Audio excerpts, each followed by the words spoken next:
Hello, and welcome to Grand Kick Commentaries. As always, my name is Jake Del Mastro, and I'm joined by my very good friend, Keaton Byer. Hello, Keaton. I demand satisfaction. Dude, I was gonna make a joke. Oh shit, sorry. Okay, no, do it. About satisfaction. Do it anyway. No, do it anyway. Okay.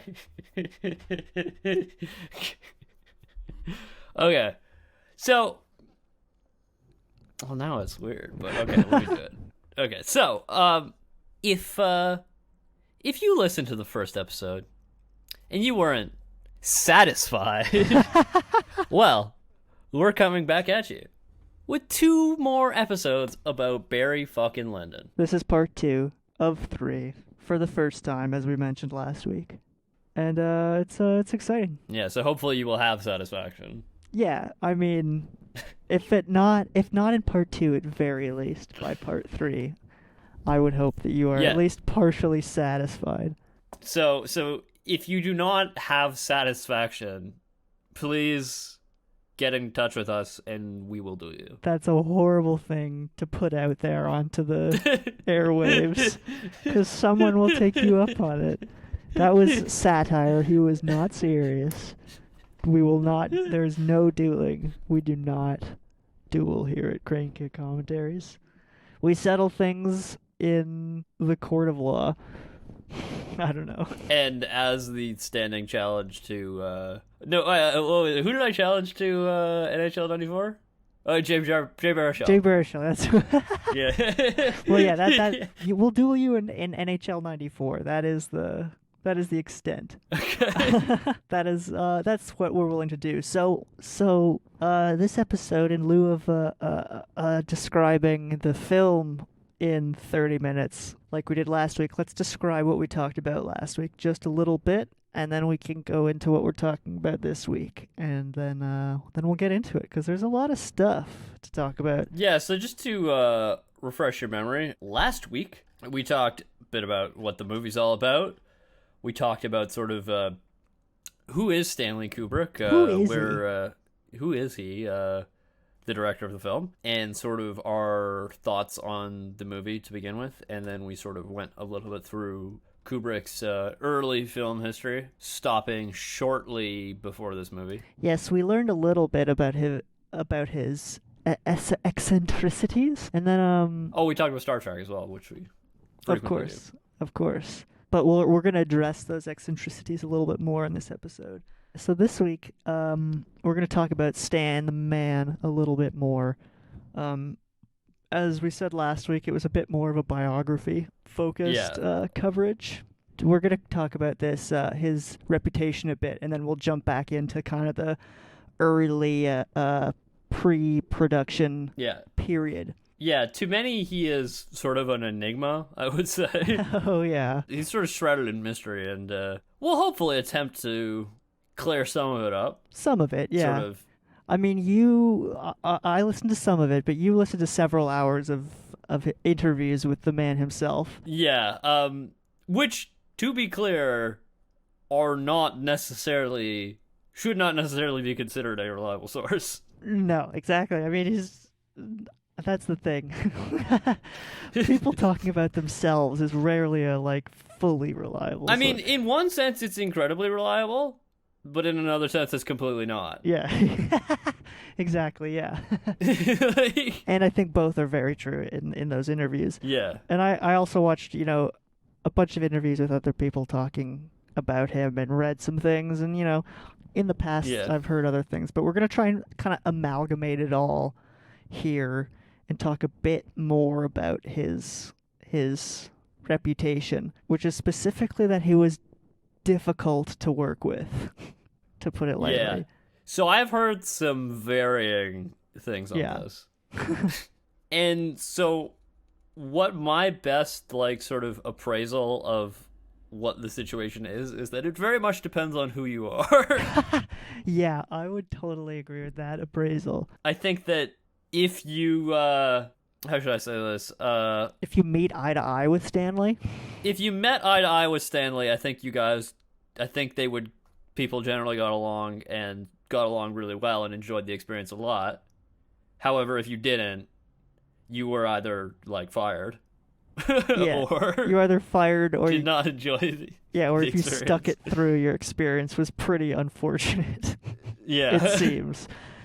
But that is the thing, and that's an interesting like Yeah. point about him, and it's kind of like what did I was watching Kirk Douglas. What did he say on it? Was an interview on his 100th birthday. They did an interview with him, and they asked him about Stanley Kubrick, and he said he was a bastard, but he was brilliant or something like that. Yeah. I think that that's a really interesting perspective on that, on how he was to work with, because a lot of people who worked with him later is that Stanley was already like established. Exactly. Like, yeah, that's the thing is a lot of his reputation as enigmatic comes from kind of the later years, but No, but also like, it was a lot of the situation is it was a situation where Stanley was in charge, where a lot of people have the experience. But this is right. different because it was a situation where Kirk Kirk Douglas was in That's charge. true. It is a very Yeah. a very that's a A good very point. different dynamic, I think. He's one of the few people to ever be in charge of Stanley really in a film. In fact, he might Yep. be the only person other than like executives, but I mean they were only in charge financially. Yeah, it was more of a deal than a Yeah. like Yeah.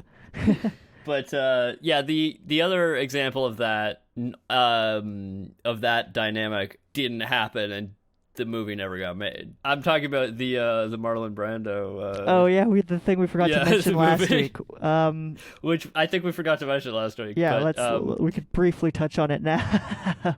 So Kubrick was supposed to make a Western film. I think it was like One-Eyed Jack or something. it was called One-Eyed Jacks. But so this movie did get made, but not with Stanley. Yeah, not with Stanley. It's a Marlon Brando Western if you're not familiar with it.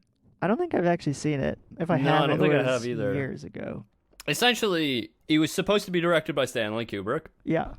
and it was supposed to star Marlon Brando. And this was Marlon Brando's project, right? And well, so when it came out, it was directed by Marlon Brando and starring Marlon Brando. So according to Stanley, he had put, I think, several months of work into this movie, at which point he decided that he couldn't work on it anymore. That's so funny that Marlon Brando found the only director better than Stanley Kubrick. Marlon Brando. Himself. But so like I don't know if Kubrick was fired or if he left on his own accord, but from what I gathered, the two of them did not get along. Yeah, there were some personality clashes from what I gathered from reading about that. Yeah, and also from what I gathered, that's not an uncommon situation with Marlon Brando. Yeah. Basically every story I've ever heard about Marlon Brando is that like he was impossible to be around. Yeah. Like what you were saying about like they have like they're both huge personalities. And the thing about Like I think yeah, sorry, go on. I was just gonna say the thing about huge personalities is like kind of the same thing we were saying earlier about Stanley in general is like they either if they see eye to eye, they can work pretty well together. But if you're not on the same page, it's Explosive. it can get a bit rough. Yeah, exactly. So, but yeah, you were saying that Kirk Douglas called him a bastard. He called him a bastard. Yeah. I think that is to a point accurate. That is to a point accurate. Like you were saying, like so.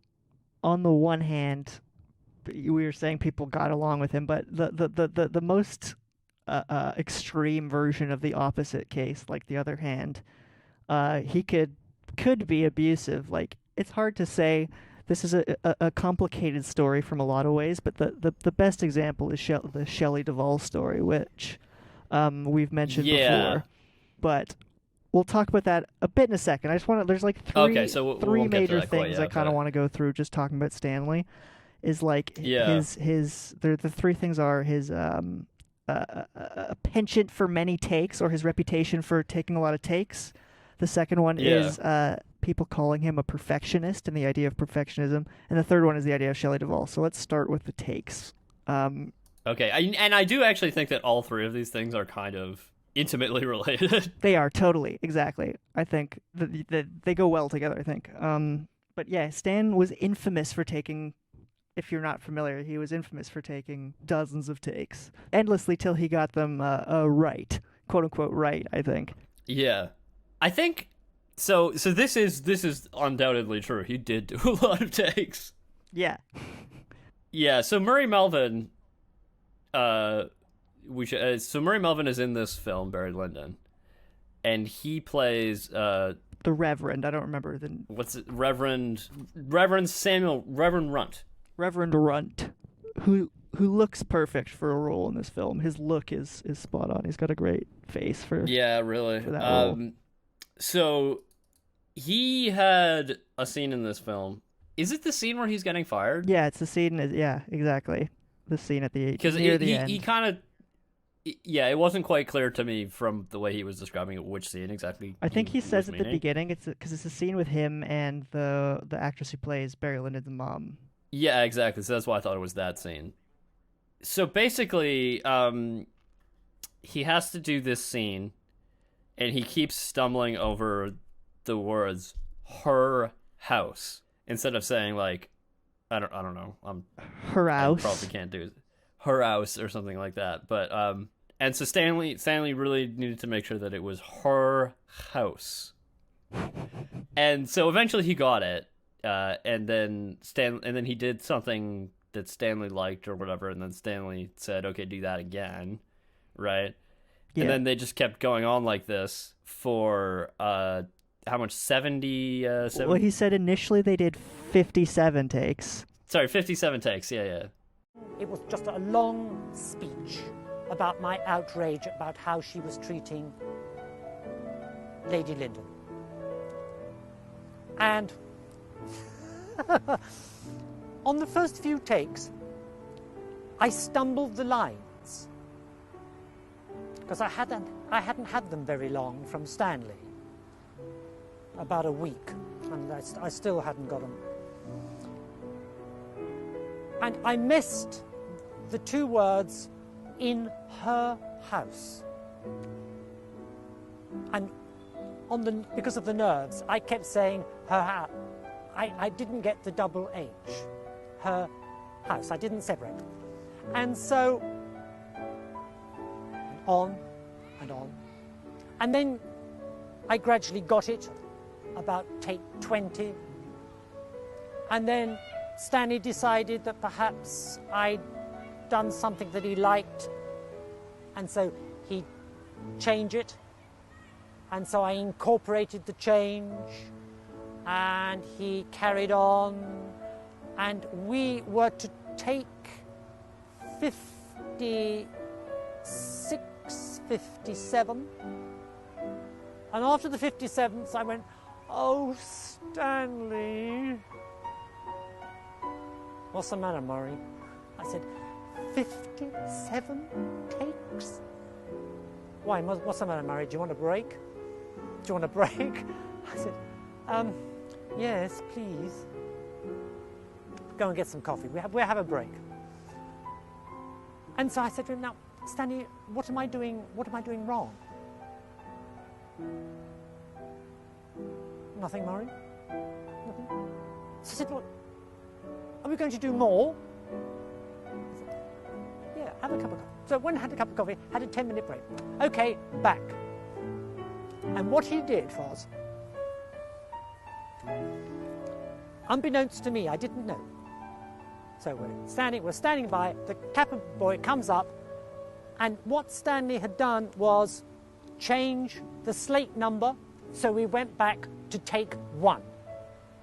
We didn't do the old slate number, take 60. We did a new take number, slate number, take 1. And of course, I burst out laughing. So of course, we're on to take 2. And I think I did 20 more takes. And at the end, he said to me, "Murray, I think I've got enough." And John Alcott, standing by the side of the camera, said to me, "And Murray, I bet he uses take 3. the way he told the story, it seemed like Kubrick was surprised that he wanted a break. Yeah. I think it kind of it's a trend that's gonna come back, is his ability to sympathize or empathize with his actors. Yeah, I kind of think he has the sense that everybody has the same approach that he does. Exactly. Yeah. Exactly. But you gotta wonder, why did he do 70 odd somewhat takes, right? Yeah, what is he looking for? What was he actually looking for? And what I've heard that Stanley has said about this kind of makes me see the reason why he did so many takes. Yeah. And basically, what I think you is that while Stanley is considered to be one of the greatest directors of all time, he's not exactly an actor's director. No, of course, no, no, not at all. It's not exactly something. It would not appear that giving directions is something that he excels at. But anyway, so what some quotes that Stanley has said that sort of point me towards this is that he has said, "I don't know what I want, but I definitely know what I don't want." And this is something that several actors have. Yeah, which it's funny that sticks out to actors. Yeah, so apparently he would, instead of actually being able to say "Oh, this is what I want," he would just do it over and over again. Yeah. Until he got the bit of the performance that he was looking for, I guess, that he had in his head, I guess. But he also said, "I don't do a lot of takes when it's good." Savage. Oh my god, that is so savage. Okay, I think Stanley might have been on the spectrum. That's highly possible. Another quote, and I'm paraphrasing here, is that several actors have asked Kubrick, "What do you want me to do differently?" And then he has said, "Well, you're the actor. Oh, come on. You decide what to do." No, Stanley. That's horrible. I know. That's horrible direction. But I know. So, but that's another thing. It gets into if you're the right kind of guy, you tend to thrive in that atmosphere. But if you're not, if you're Jack Nicholson, this is the exact thing you want to hear. Exactly. That's why. Yeah. But if you need more solid direction, then you're gonna have some trouble. So a lot of actors have said that he's given them a lot of freedom to do what they want to do, but also a lot of actors have said basically they have no idea what the fuck to do. They have no idea what to do. He's what I think he must get just so enveloped in the story that it's so clear to him what they should be doing, that the fact that they aren't as enveloped is doesn't cross his mind almost. Yeah. Actually, there's another quote that I have from Matthew Modine, who was the star of Full Metal Jacket. He described Stanley as a French bulldog with a ball. And what does this mean? So he said basically it's like taking a little dog and putting a ball in front of him. He can just stay so focused on that ball. Just spend hours just staring at That's an interesting comparison. But so basically saying he gets so into, he gets obsessed, he kind of forgets about everything else, I think. Yeah, the rest of the world starts to fall away. And I think also another thing from Matthew Modine actually is during one of the shots on Full Metal Jacket, actually, his wife went into labor. Oh no. I can imagine where this is going. Had to have an emergency C-section. Oh jeez. And so he goes to Stanley and says, "Stanley, I have to go. My wife is having a baby." And then he's like, "Well, we still have to finish the day. I mean, the doctors won't need you there yet. They won't need you till later. You'll just be in the way." Oh my God, Stanley. He seemed to have no awareness that people could not be as into his work as he was. Yeah. And so eventually, like, it got to the point where he was like, I swear, Stanley, I will cut my hand so that I cannot do the rest of the scene. Oh my god. If you don't let me go. That it didn't come down to that. No, I'm sure luckily. it wouldn't have, but the fact that it had to come down to him being like, look, Stanley, well, despite what you might think, this is important to me. Yeah.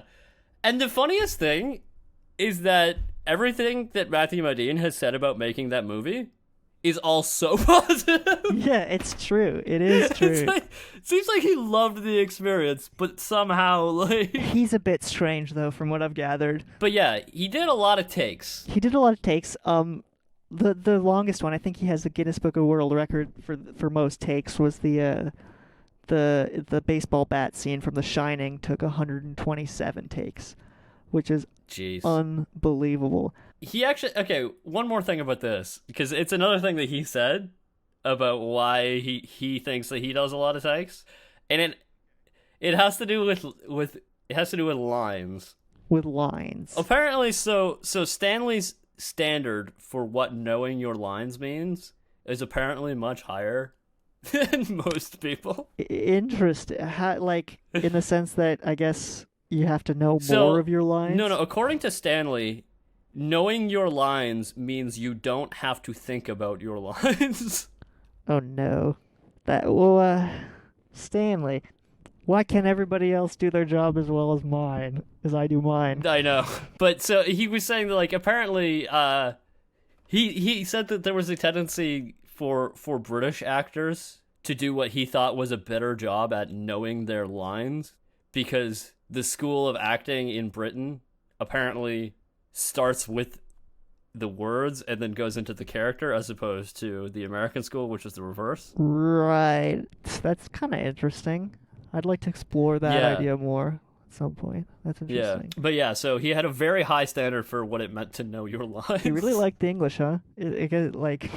Interesting. I mean, well, he must have liked them enough because he lived there. Yeah. But, like, interestingly enough, there were some other things in that video that would point to the fact that maybe that is not necessarily the case. Yeah, I guess he was kind of just there to avoid America more than he was there. Actually, that's not how he described it, but we'll talk about that later. Okay, yeah. As I said, Jake's listened to like all the hours. Once of the again, Kubrick... this is how he described it, so I don't know, once again, how accurate everything is. But... Yeah, well, I mean, how more accurate on his experience can you be than his words?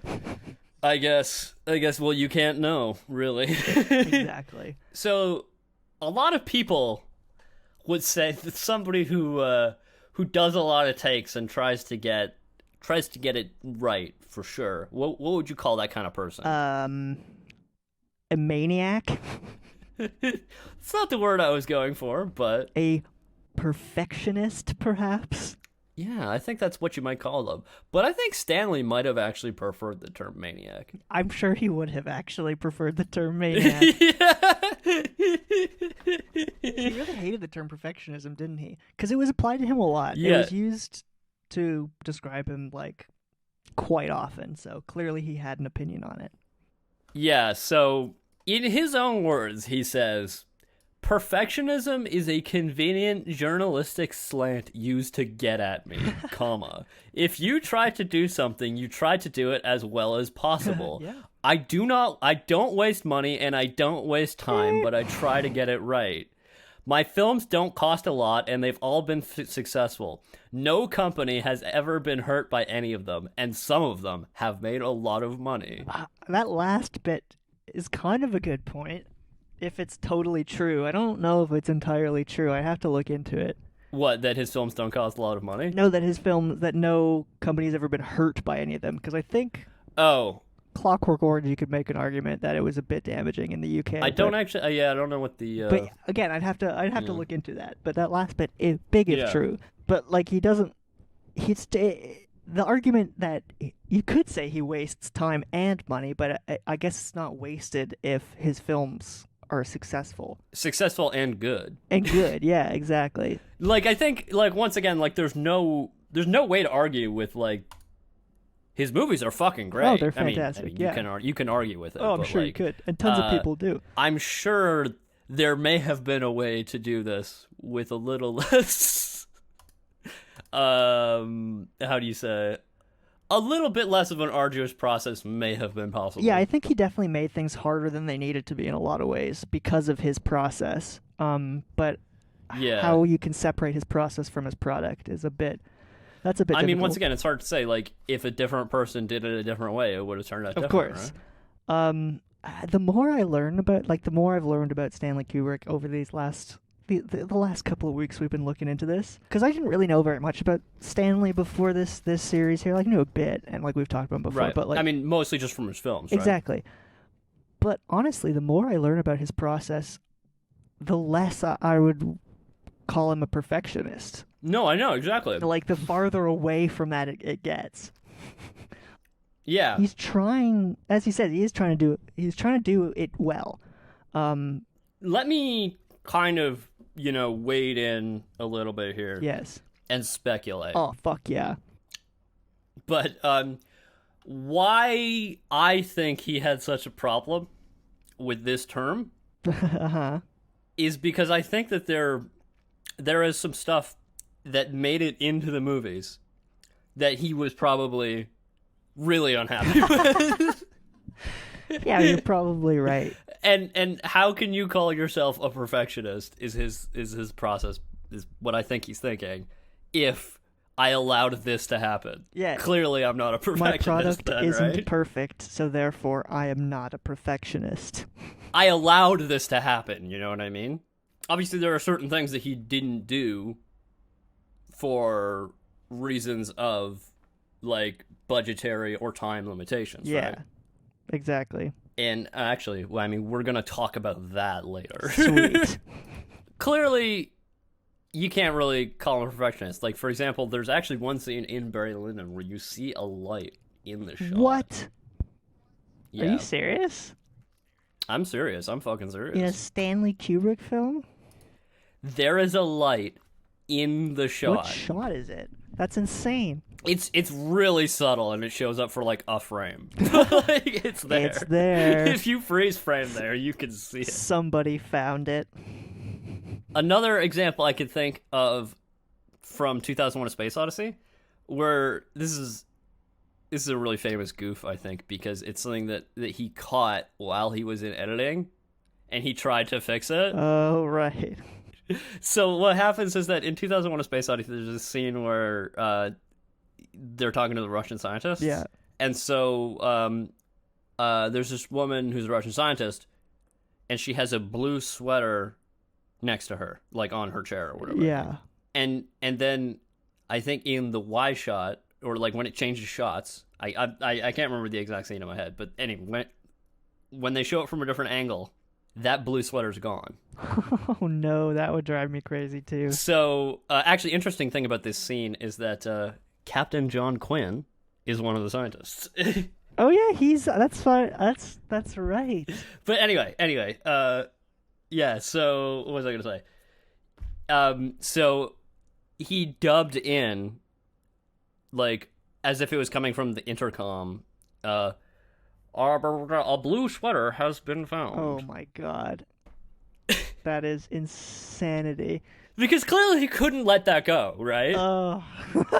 But just imagine if you were Stanley, how nuts that would drive you. Yeah, that would drive me nuts as me. So I can only imagine as Stanley how nuts. Like, he was probably up for days. Clearly, I am not a perfectionist. This is in the movie. Like, yeah, perfectionism is a bad word for that. yeah, so apparently also on Full Metal Jacket, one of the actors was saying he was really enjoying this experience, and he's like, I think Stanley's a genius or whatever. He's such a perfectionist.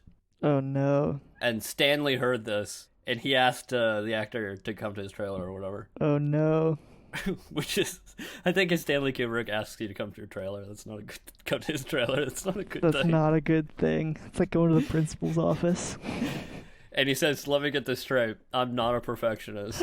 And then I assume he like goes into this quote, not this quote, but I think he was offended at the idea that he was wasting money or wasting time. Yeah, that's what it seems to be. Yeah, exactly. He was more offended at that notion than anything else. Because, I mean, clearly, I think Stanley spent a lot of time trying to figure out how to make the most of his time and money. Yeah, exactly. I think he did.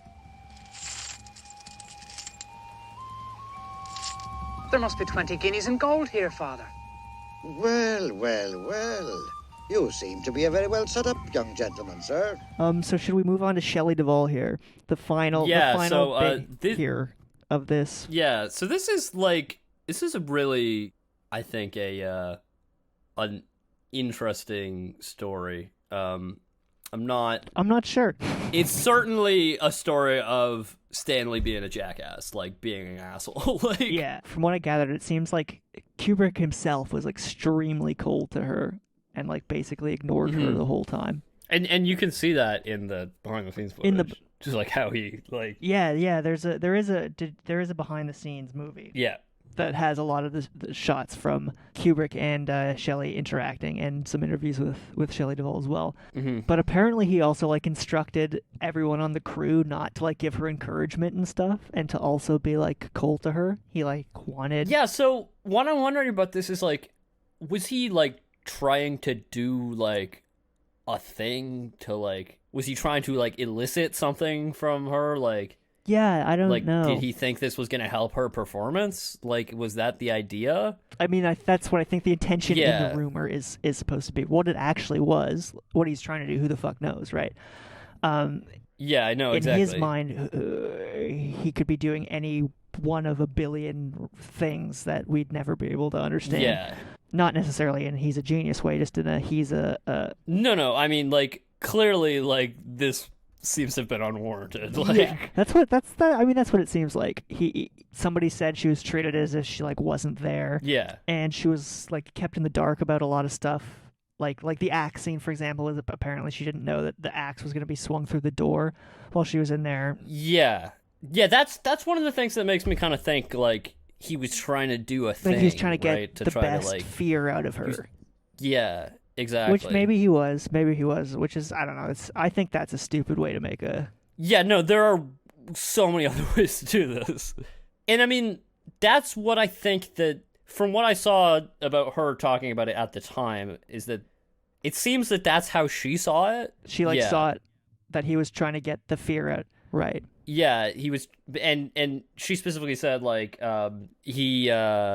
we both had the same end in mind, but, I don't think that we had to go through all this, right? Yeah, totally. And I mean, just want to say, her performance in that movie is just spectacular. I think it's really good. Seriously. I think it's really good. I think she does an amazing job in that movie. I mean, it just kind of sucks to know that, that all happened, right? Yeah, she, suffered through it so much, and it all kind of does stick in the craw a little bit when you compare it to how Jack Nicholson experienced that set. Yeah, him and Stanley Kubrick were best of friends, as we've mentioned. They got along swimmingly. Yeah, Jack Nicholson is possibly the perfect actor to put into that system. Exactly. And he fit in perfectly, and him and Stanley played chess all the time, and we're good friends. And I think a huge part of this is just misogyny and sexism. It was the 70s.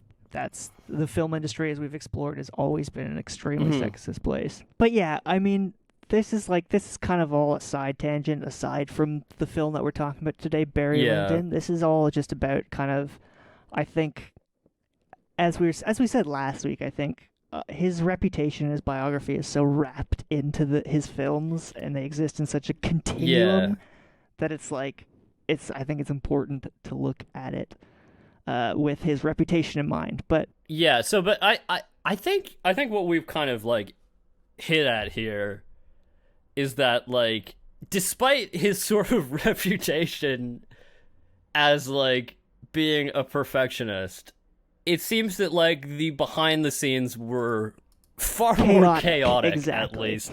And then throughout basically everything we talked, it seems the behind the scenes could be very chaotic despite what ended up on screen being so ordered. So yeah, and I think not perfect, but very well put together. You know what I mean? Where his perfect process met imperfect reality. Anyway, this kind of we'll put this all on the back burner for now. Keep all this stuff in your head as we talk about everything else for the rest of this episode and very much for the next episode, because we're going to switch gears now to the pre-production portion of the film. But yeah, it's good to know all the stuff about his reputation. In terms of his pre-production, I think the line is blurred more so than it is in a lot of cases. Like when his production actually kind of starts, if you know what I mean. Does that make any sense? Yeah. Well, I mean, like, for a Stanley Kubrick movie, like, you could spend 3 years in pre-production and then 2 years shooting the movie. Yeah, right? exactly. And I think that's exactly what happened. I mean, they only shot for 1 year, but yeah, as we said. So last week we talked a bit about Napoleon Bonaparte. Napoleon Bonaparte. The normally. You know, Napoleon didn't have a French accent. Oh yeah, that's right, because he wasn't. He was of course a guy. That wasn't me doing a Napoleon accent. Why would he be saying his own name? That was me doing a Frenchman saying his name. Exactly. Yes. Exactly.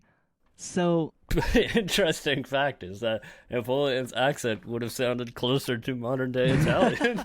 Mamma mia, it's a me, Napoleon. But I think we should let's go through the Napoleon film again a little bit more detail and talk about it a bit more, because we didn't talk about it in a lot of detail last week. Yeah, so we basically said Napoleon basically said Stanley. I'm not the first person to make a comparison between the two. Is Stanley one of them? No, I don't think so. Like, but like we were saying, apparently, like, a lot of the press, like, a lot of the, I shouldn't say a lot of the press, like, thought this to be true, but, like, a lot of the things that Stanley read that he didn't like was that it was being said that he was obsessed with Napoleon. Which, in one sense, is true because he was trying to make a movie about him. Yeah. Well, I mean, he was obsessed with Napoleon. Yeah. But, like, I think the, I don't know really how to put it, but, like... I mean, he was obsessed with...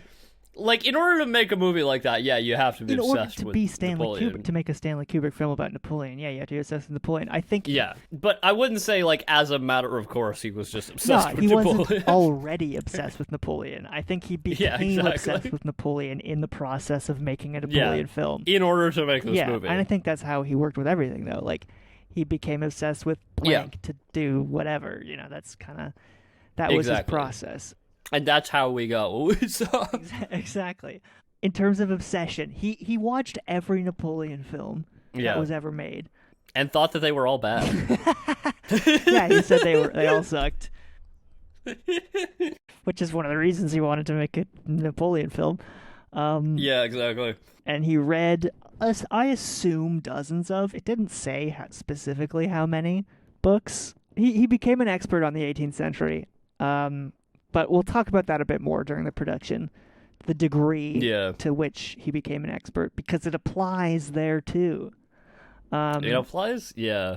We're having a really tough time separating a lot of this stuff. Well, I think... Yeah, that's kind of what you mentioned, like, because the pre-production is so heavily kind of a part of a Stanley Kubrick film that it's like... It really bleeds together. Yeah. This period. Like, technically, like, this is before Clockwork Orange, what we're talking about, you know? Yeah, it was before and after. And after, yeah. Yeah. So, this is great, that he wrote in his personal notes, Napoleon would be, quote-unquote, the best movie ever made. I don't... Like, did he mean, like, his Napoleon, or this idea of Napoleon that he had in his head? Like, is he saying, like, I am going to make the greatest movie ever? Or is he saying a movie about Napoleon would be the best movie ever? It was more about the scope of the film than it was about the quality, I think. Because this was going to be his biggest movie yet. And I think we talked about it a bit last week when we talked about Napoleon. Because he wanted to follow up 2001. And he wanted... Yeah. He didn't... And that's a really hard act to follow. Yeah, and he didn't want that to be his defining movie, so he wanted to make an epic.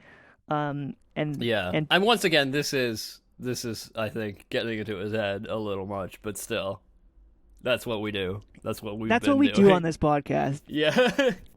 As we know, this film was not made. No, why wasn't it made? For a couple of reasons. The first reason is that a film came out called Waterloo. Yeah. Which was based on Napoleon. You don't say. Yeah, and Stanley, I assume, thought it sucked. I don't know about that. Yeah, but I mean, more importantly, it was a huge commercial failure. It was a huge flop.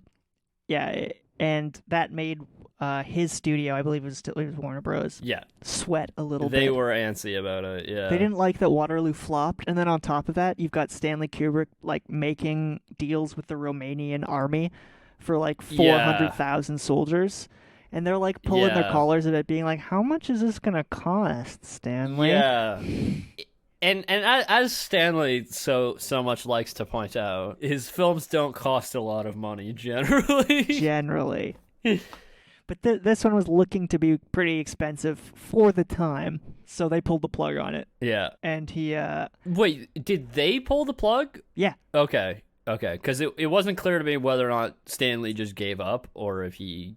No, it seems to me or if it was the studio that basically just pulled the funding. They pulled the funding. It wasn't... It may have been a scenario where, like they gave him an ultimatum, like, you can't... Or you can't make this movie with us. Or, yeah, that, or you need to do it in this budget, or you can't make the film. And he was like, I'm not going to make the film. Yeah. I don't know. Again, speculating, but the point is... that I believe they pulled the plug. Right. But, yeah, that's what I was going to ask. I don't know if you know this. Do you know if the plug was pulled before or after Clockwork Orange? Was it before? After. After. I believe. That's not 100% necessarily verified, but I believe that he was working on Napoleon, then he did Clockwork Orange, and then we went back to Napoleon. Right. Gotcha. Because I think I read somewhere that he was going to start filming in, like, the early 70s. Oh, right, so... And Clockwork Orange was, what, 1971 or 71, I think? Maybe 72. No later than 72. I think it was 71. Anyway, I believe they were going to start filming after Clockwork Orange, but don't quote me on that. Gotcha. So, obviously, this film, there's a reason we're talking about it now. It's important for Barry Lyndon, because we're talking about Barry Lyndon. And, yeah, so... I think what kind of happened here was, like, Stanley had put so much work into this, he wasn't willing to just, let it all go. He wanted to just float off into the night.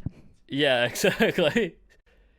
So, he thought, what if I make a film, with a very similar setting? Because he had done massive amounts of research on costumes. We said, all those books that he had been reading, they weren't just about Napoleon, right? They're about... And from what I understand, too, he hadn't just done research on costumes, but they'd actually made some. Yeah. Well, because they were pretty close to production, like, with this... They were, pretty close, it sounds, yeah. Like, they had spent money, and things was... they were far into this project. They'd scouted, like, locations, they'd done a whole ton of shit. Yeah. So, yeah, where did this idea come from? Where did Barry Lyndon come from? I think we've kind of got to that point here. Yeah. It took us long enough. It took us fucking long enough, yeah. Like, honestly, how many hours into this? Yeah. We've made it to Barry Lyndon. So, Barry Lyndon is a novel. It's based on a novel by William Makepeace Thackeray, who you may or may not know is the author of the famous novel Vanity Fair. Thackeray or Thackeray? I think it's Thackeray. I've spelt it differently, actually. a couple of times I've noticed here. The Luck of Barry Lyndon. It's Thackeray. Ray. Oh, it's Thackeray, yeah. The point of all this, though, is that Kubrick, for a while, had considered doing a Vanity Fair as a film, but he ditched this idea for two reasons. Firstly, the first reason was because there was an adaptation made, I think in like 1970, it was like a short. It wasn't a movie, but it was like a mini series or something. Mm-hmm. And then, secondly, because he said the story was too broad to like be whittled down into a feature-length film. Like, interesting you say that, Stanley. Yeah. You almost failed here. You came pretty darn close. I mean, 3 hours, I think, is. No, I mean it's acceptable. Like it's acceptable. Yeah. I say he almost didn't succeed, but he did. Yeah. I just wanted to talk about his process of choosing subjects for films. Yeah, so he liked to read a lot. And a shit ton. Like almost all of his free time. It seems. Which God knows how he had any of that. But not only did he read, because he didn't have enough time. No. As I was saying, he hired several people to simply read books and essentially write down a summary of them and send them to him to tell him if he thought that they were interesting. Man, he would have loved Wikipedia. I know, man. If Stanley was like, if Stanley had access to the internet, if he would have loved, which Google. I can only presume he did near the end of his life. Yeah, it's true, because they overlapped very actually, slightly. In one of the interviews I was listening to, I just thought it was really funny because he was talking about computers. Oh yeah, he would have loved them. And so in 1987, he's like talking to this interviewer, and he's like, "Are you a computer man? I just got the compact 2, the compact 286. You know, I use word processing, and I use spreadsheet. It's quite tremendous." It's like, yeah, spreadsheet. Yeah, I can see why you would like that, Stanley. Let me tell you about Excel, Stanley. That's I've got a fucking program. I'm sure Stanley for you. like fucking learned the shit out of Excel. I'm sure he fucking loved God, it. Yes. Look at all the things I can neatly organize and calculate. Oh, he would have loved it so much. He clearly did. Yeah. It was tremendous. It's tremendous. Yeah, he would have loved Wikipedia. He would have loved Google. Yeah. Because, when we I don't know if we're talking about archive.org. All these things, yeah. Because his, those memos that he wrote in that documentary, like the boxes, all the memos that he would write, those are just Google queries. Yeah. Yeah, exactly. Can you go find out this? Like, find out the barometric pressure on this date. Yeah. Oh, no, you just Google that shit. Yeah, just Google that shit. That, no problem. Maybe he wouldn't have gotten anything done, actually. Because he would just spend his entire time Googling? Yeah, he would just Google shit all the time. I mean, somehow he's managed to avoid spending his entire time using spreadsheets. Yeah, that's true. Maybe he didn't. But anyway, back to our story here. So he's got The Luck of Barry Lyndon, which we mentioned was written by the Thackeray. It's originally published in 1844, but the time period obviously is earlier. It tells the first-person account of the Irish rogue Redmond Barry. I thought that was an interesting change. Yeah, that is interesting. I mean, because in the film, the film is narrated by just a omnipresent,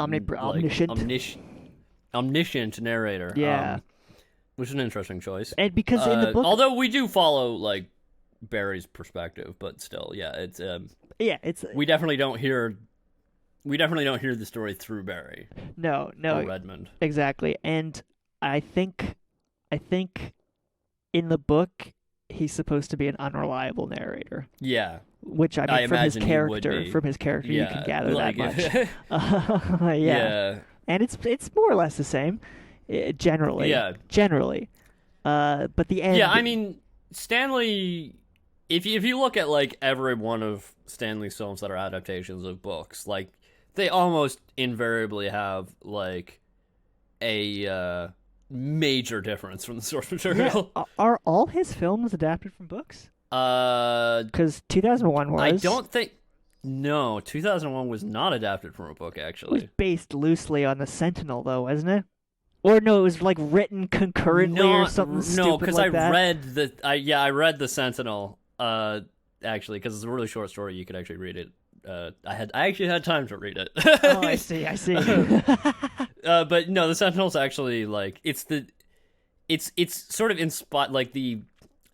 I think it's like the Sentinel, like the short story for They Live, like 6 pages. You mean like that sort of thing, like where it's like a broad idea, exactly. but it's not. But I think that's what brought him to talk to Arthur C. Clarke, who's the author. Yeah. But so what he did was that he and Arthur C. Clarke wrote a screenplay, and Arthur C. Clarke also wrote a book. Right. So it's like concurrent. Yes. Right. So technically, it's not based on a book. Technically not. It is a book and a movie. Sick. Which are not based on each other. They are one and the same, kind of. That's so weird. So anyway, yes, many of Stanley's movies, nearly all of them, are based on books. Yes, which is interesting, I think. However, he almost invariably changed something major. Yeah, it always exactly. In this story, he changed the ending. Is dramatically different. Not necessarily in like vibe, but in events, it's different. So in the book, Barry and Bullington don't duel. Okay. His downfall more comes from like his downfall with Bullington is he sends Bullington to the continent to fight in the war on the continent. And everyone sees this as him trying to get rid of Bullington, and that's kind of like in effect what takes place of him like beating up Bullington in front of everybody. And instead of the duel, I think Barry just falls into debt with his creditors and he gets arrested and he ends up in jail and dies of alcoholism. But keeps both of his legs. I think he has 2 legs, yes, in the book. I think he ends the book on 2 legs. Interesting fact is that they had to find a guy with 1 leg. I was wondering about that. It was roughly the same height as Ryan O'Neal and looked like him from behind. I was wondering how they did that. I was staring at the stump, like trying to figure out how they were. Yeah, no, they found him a 1-legged body double. That's as much smarter than any of the things I was dreaming of. Yeah, it's like I guess if he held it at the right angle. And then they covered it with the coat. That is a genuinely 1-legged man. But what about the front shot? Is he just like that's just the angle? But the back shot is. I'm not sure. I'd have to actually look at it. But yeah, they did actually cast a legless guy. Okay. Well, that makes more sense. I mean, so that brings us to the next detail, which is the casting, which isn't like a large detail in this movie. I mean, no. I think actually a lot of the people are just people who have previously been in Stanley Kubrick movies. Yeah, because he likes working with people who understand his way of working, it seems. Yeah. Fair enough. Like, no, of course, that's not a fault. That's how you do good things. We kind of shat on, well, I more so than you, I think, but collectively we kind of shat on Ryan O'Neal's performance last week, which I stand by to an extent. Okay. But I rewatched the film again since then. Yeah. And I feel better about his. You feel better about it. I feel better about it. Did you also want to give him something? I think he deserves an award. What? What does he deserve? The worst accent? I think he has the worst accent in this Don't movie. point that thing at me. Okay. Yeah, I mean, I don't know if I can argue with that. He's American, and he slips yeah, in and out of it. Yeah. But yeah, like we were saying, I think we said this in part 1 that he's not necessarily the person you would immediately pick for this role. like this, he was famous before this. He was at the peak of his career. He did the film Paper Moon just before that. I haven't seen that film. Okay. Yeah, I haven't seen any of the Yeah. films he was in before this. This is And the only then film. afterwards, he was in A Bridge Too Far and The Driver. Right. Yeah. So again, he was okay. Should we move down the list? Yeah. Who is next? Marissa Berenson? Yeah. So she was a cover model for Vogue and Time magazine, wasn't she? Yes. Had she done much acting? She was in Cabaret. Haven't seen that film either. Okay. Famous film. Haven't seen it either, actually. Oh yeah, that's right. 1972. Oh yeah, that's Liza Minnelli. Yeah. Oh yeah. Yeah. But I think she's good in this movie. It doesn't. Yeah. I mean, she doesn't have a lot of lines, but that is kind of the point. Yeah, like it demands a lot of modeling skills in the sense that like you have to convey a lot with just your She also has to expression. wear some things that don't seem comfortable. Oh yeah, like she must have had like clothing in that era looks uncomfortable, period, but like women's clothing, Her, like, some of the things she had to put on her head ugh. seems terrible. Yeah, it does not seem fun. And she when she was cast, she wasn't told what the film was that she was doing. She was just told that Stanley wanted her for a 18th century costume piece. And Stanley told her to stay out of the sun for a few months. Yeah, shooting. I she is really pale in this movie. She is creepily pale in this movie. Yeah. Which is the point. Okay, I'm sorry. I just saw a quote on her Wikipedia article Yeah. where she's talking about working with Stanley Kubrick. And what does it say? Well, this is she says, "I liked him very much. He had a lot of dry humor. Contrary to what many people think, they have this image of Stanley as a difficult ogre. He wasn't at all. And now here is the bit. Yeah. Did she He call was a perfectionist." Ah! But every great director I've worked with has been a perfectionist. You have to be to make extraordinary films. No. Yeah, I know. Marissa, no. And she was never cast again. No, I mean, I don't know. God. I mean, those are the two biggest important. I think the other one, the guy who played Bullington, is an interesting story because Yeah, he is a very interesting story, actually, and he will be mentioned in, I think, the next segment, not the next episode. next We'll talk about him episode. a little bit. Okay, what is his Yeah. name again? Leon Vitali. Leon Vitali.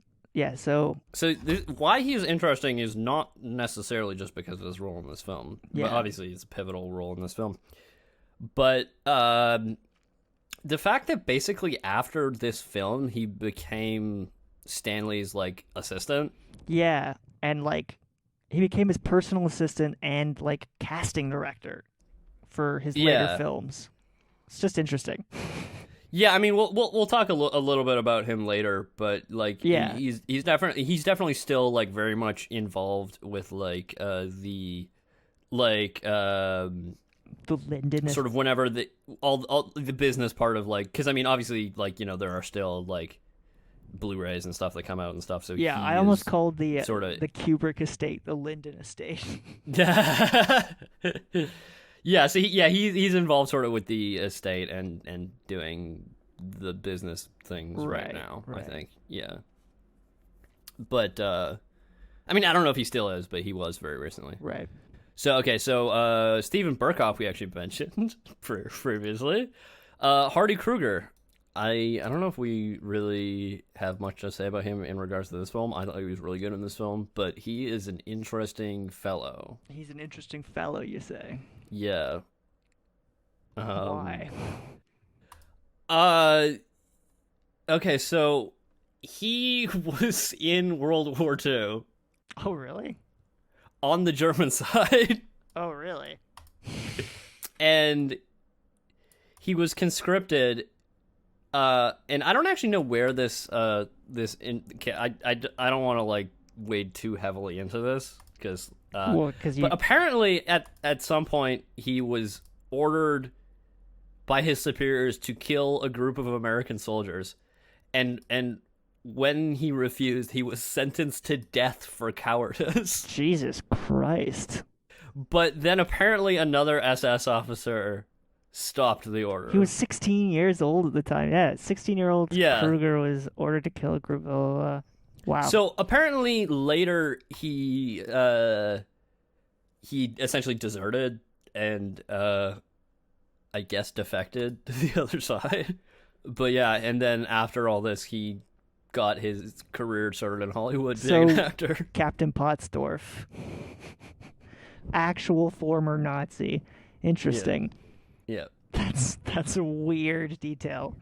Yeah. But I mean, like, you know, fucking historical events, like, they are part of real people's lives, right? Like, yeah. Speaking of historical events being part of real people's lives, I think it's time to move on to a certain segment. What segment would that be? Would it be the logical negation of falsehood? I think it might be.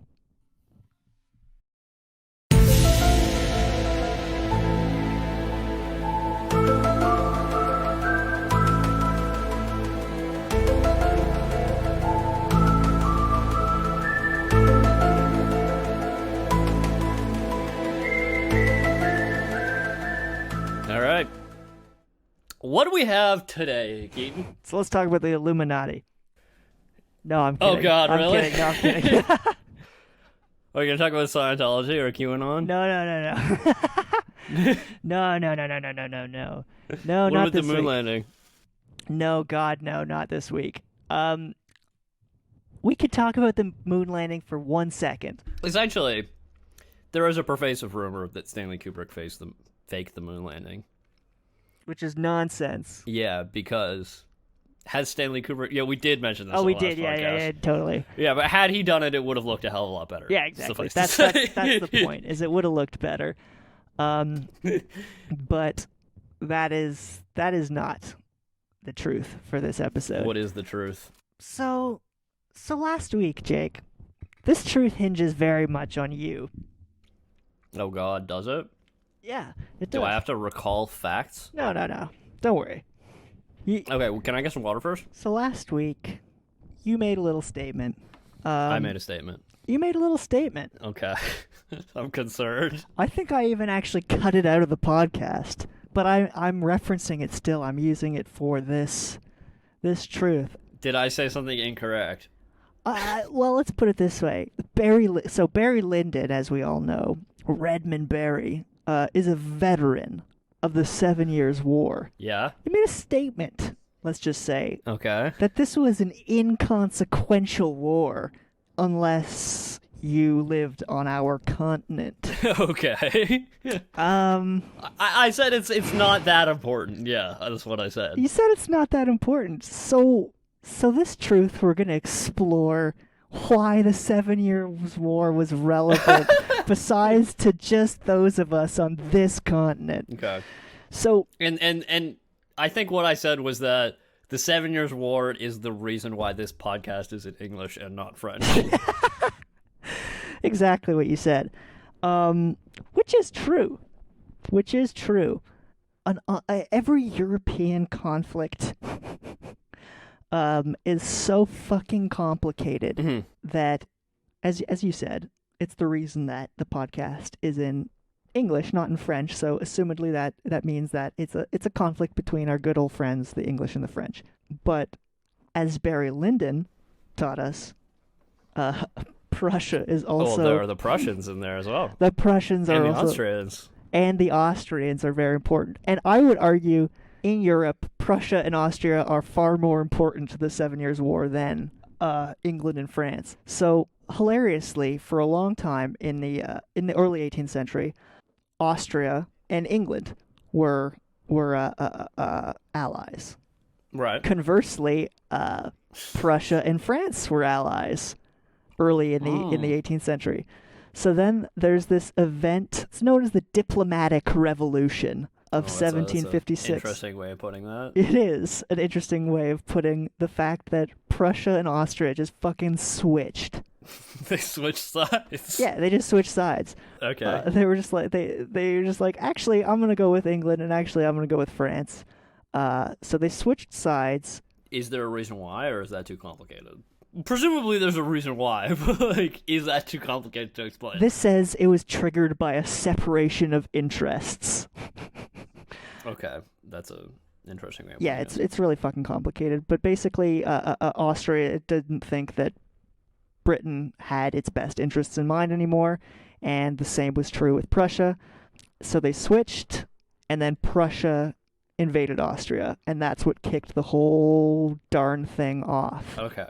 So, for example, of the major effects not to this continent.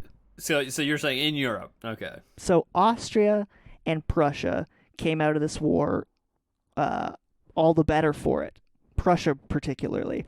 This war established Prussia as like a major power in Europe, and Frederick II became Frederick the Great from not just from this, but this was one of the major events that boosted his reputation, and he reigned for 20 years after this war. And in fact, a few years later, there was another. Prussia had a later war where they kind of embarrassed themselves. Was it the Franco-Prussian War? Could have been. We won't. Actually, I don't think it was. Wait, so it was a war between France and Prussia that wasn't that one? No, I don't think it was with France. It might have been the Franco-Prussian War. Sorry, there's a lot of little conflicts here. They liked to fight a lot of wars back then. Yeah, there was a lot of fucking wars back then. But in Europe specifically. In Europe, yeah.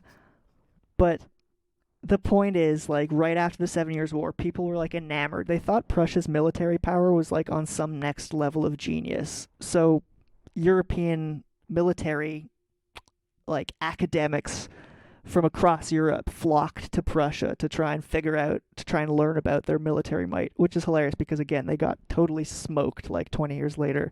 Yeah, that's funny. In the That's Secondary War. Now, secondly, Jake... Okay. Would you tell the people of Saxony, the people who bore the brunt of the conflict between Austria and Prussia, whose towns were destroyed and looted, including Dresden, that the 7 Years' War wasn't relevant to them? Would you say that to them, Jake? Well, I mean, no, but I'm saying, like, I think I was specifically thinking about, like, what are the lasting impacts of this war, right? Well, let's talk about the lasting impacts of the Spanish invasion of Portugal, okay, which was part of the 7 Years' War. Right. I mean, I guess they didn't succeed. No, they failed really fucking badly, actually. Yeah. Actually, I believe Portugal was also an ally with Britain, weren't they? I think they were, yeah. They were allied with Great Britain, and they were technically a belligerent, but they didn't send troops to the. Right. But they were invaded by Spain. Okay. Who got spanked and chased out, which was a huge embarrassment because I think like the 18th century evaluation of Spain versus Portugal, I think, was quite the opposite. Yeah, well, I mean, they were both declining empires at the time, weren't they? Portugal had a huge heyday, but it was on the way down at that point. But yeah. Right, okay, so Spain wouldn't get their ass kicked until a couple decades later. The Spanish-American War. Yes. Another war. But I could go on if you want, but I'll spare you and the listeners a little bit more of the extremely dry details of the 7 Year War. Sequences of the 7 Years War. I tried really hard to place the forgotten battle, which is like what people call I think that's what they call like the Barry Lyndon the battle in the movie. Right. Well, I don't think it actually Like, I think the whole point is that it could be anything, right? Yeah. Well, I was like, Like I was trying to they said it was more of a skirmish. It's not recorded in any of the history books. well, it's not a real encounter, but I was trying to force it into a Yeah. real encounter. Right. Okay. And then I realized it was going to be the most fucking boring thing ever. So then I did this, which is only a little bit less boring. So, before we move on, though, for the benefit of the people that don't live in North America or specifically Canada, should we maybe explain, like, why I was making that statement? Yeah. Well, the other name for the 7 Years' War is the French and Indian Yeah. War. I believe in school we were taught it as the 7 Years' War, but I believe in America they tend to say French and Indian War, right? Yeah, I think so. Yeah. But you go ahead, give us a. So what I learned in school, at least. So essentially, the way it was taught to us was that it was a war between the French and the British, which I guess it was, but there were more parties involved. I don't think the Prussians were really involved. Oh, it was a war between the Prussians and the Austrians, and the French and the English were. Anyway, so I figure, like, England basically, decided that, because they were in a state of war, now would be a good time to invade the French colonies in North America. So opportunistic, but yeah. So, at the time, Canada and a large chunk of what is now the United States was under French control. Indeed. And so what happened was the British invaded from their eastern colonies, which are now the United States. Indeed. And after basically a big, long war, and there was a battle at the Plains of Abraham, I think. Yep. And then Wolfe died, and there's a painting of it. There's a painting of it. The British captured Quebec City, and basically that was it. The war here, because, I mean, from what I gather, like, that didn't decide the war. No. Like, that's basically... And then, I believe France, after all the treaties were signed, France ended up losing what is now Canada. That's what I think is... Yeah. That is why, basically, in Canada, we speak English and French. Exactly. Yes. The ultimate, like, in North America, New France lost their territory to the British and the Spanish, except for they kept a lot of, like, interior sort of territory. Yeah. That they eventually sold to the United States. But they lost control of yeah. They lost control of their territory. Yep. But there is your with a grain of salt, because this is a movie podcast and we're not. Yeah, this is a movie podcast that I'm literally just recalling when I learned fucking history. Yeah, class. and I read like a few articles earlier today. So we are not. We're not there. If there's some if you picked up some blatantly incorrect statements, please send us an email and set us straight. Yes, please do. Set us straight, and we'll be happy to correct the record on that one. But yeah, I think that's the end of our truth segment. So, I was wondering, or we were sort of wondering out loud, I think, some certain things about this movie. Yeah. And I thought, maybe we could, with the aid of some mathematics, sort things out. Oh, you know what I mean? Fuck yes. Does that mean what I think? And so it does? I was thinking, what if we had some kind of system, some kind of system for like analyzing cinema? Wow. And like to get to the real truth behind this thing, like to strip away all the bullshit. Wow. You know what I mean? Yeah. That's moving sentiment, dude. It's really moving. Like, like if you could use numbers to tell you the truth.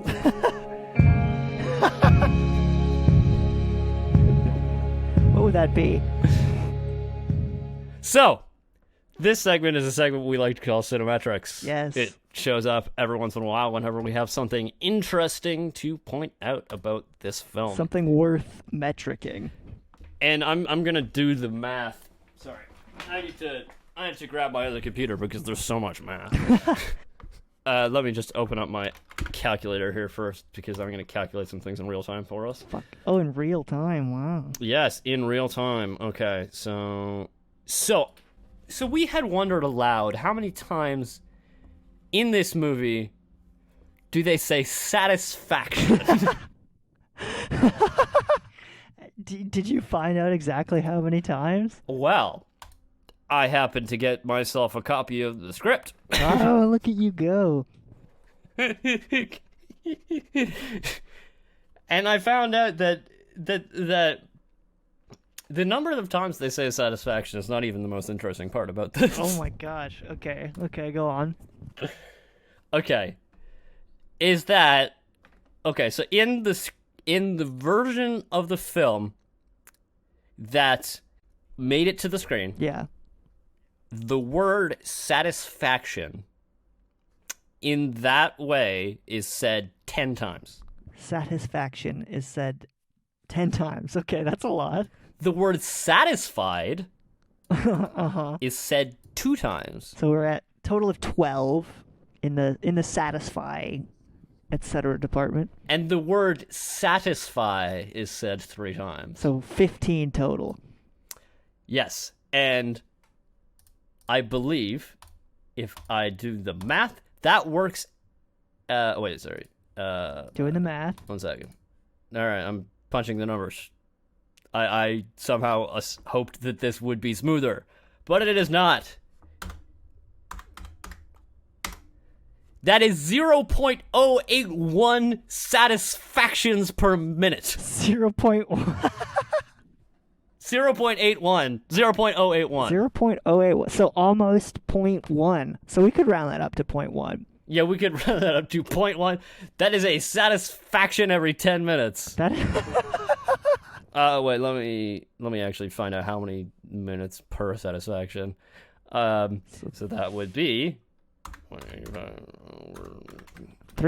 That is 12 point. That is every 12 and a half minutes there is a satisfaction in this movie. There is some form of satisfaction or another. That's so good. Oh my god. Aren't you glad? Aren't you glad you know that? That's not even the most interesting part about What this. is the most interesting part? Is that I found another copy of the script. Another, like an earlier version? An earlier version from 1973. And actually, you know, this is from the bits that I read, a lot of the same bits were in there. Okay. But an interesting thing is that the word satisfaction Yeah. is used only 3 times. What? The word satisfied is used another 3 times. Right, 6. So, and the word satisfy is used twice. And we have another one, we have satisfying, which is introduced and that is used 1 time. So what I think when Stanley wrote the first draft of the script, he wasn't satisfied with how much satisfaction. How could you be satisfied with only 7 satisfactions? You need at least 15 satisfactions to be satisfied. And but we also lost a satisfied, but we gained many satisfactions. So let me punch that up so we can see how many. Let me put this into my calculator here. Mm-hmm. So that is 9 total satisfying words. Okay. Yeah. So I don't actually know how long. It would be impossible for me to estimate how long this version of the movie would be, but I'm going to assume that it's also going to be 185 minutes. Yeah, just for the sake of argument. So that is 0.048 satisfactions per minute, so almost half. That's almost negligible amount of satisfaction. And so that would be a satisfaction every 20 and a half minutes. How could there in this film's about satisfaction? How could there only be one every 20 minutes. That's nonsense. No.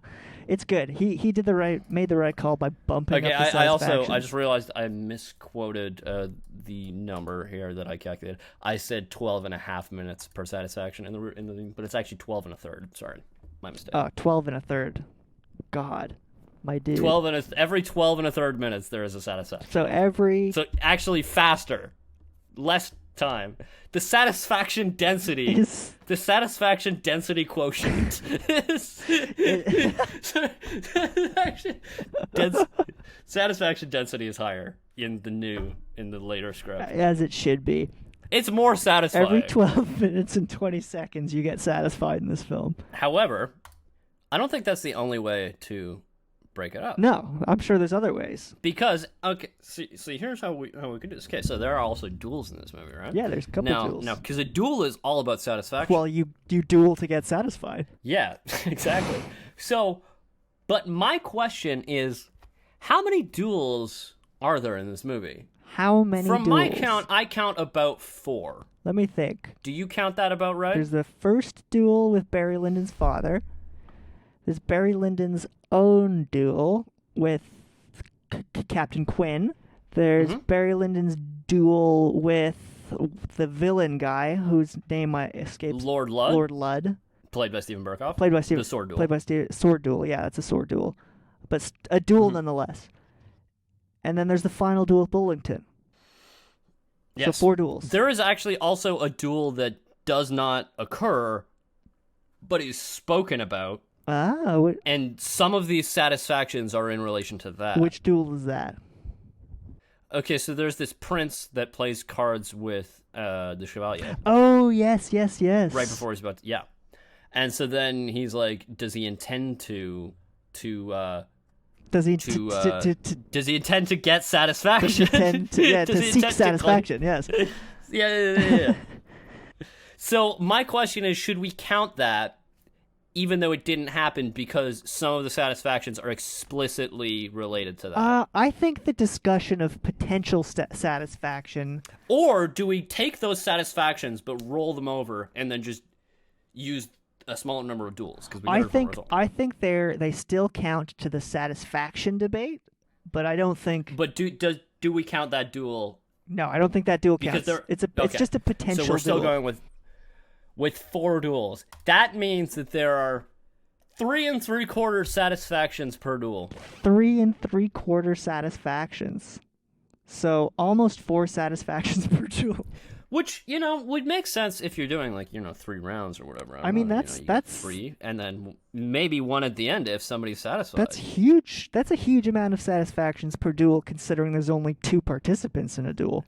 Well, and presumably all you need to be is satisfied. You once, only need 1 satisfaction. And the duel's over. So, Yeah. Are you saying there's superfluous satisfaction in this film? There is more satisfaction than necessary.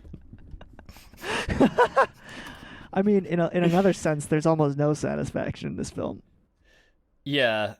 I mean, I guess Bullington gets satisfaction. I suppose that's true. Bullington's the only one. It's at the end of this film, he's the only satisfied person.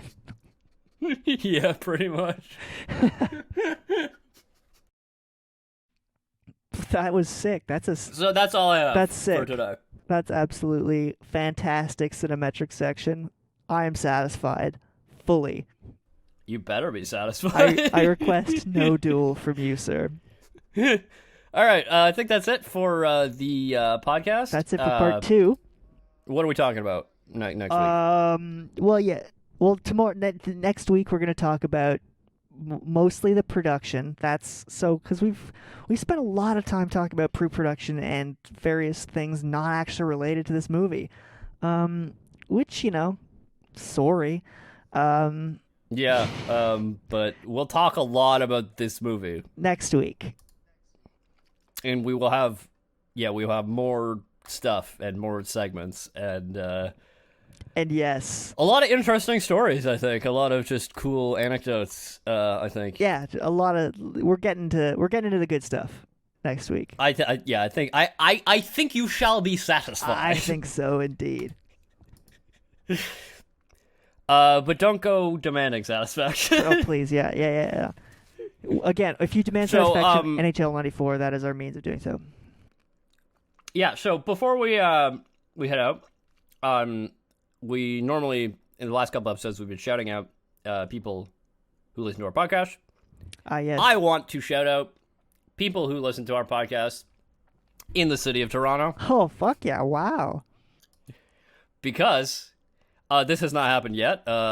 It may or may not be happening while this podcast is being uploaded.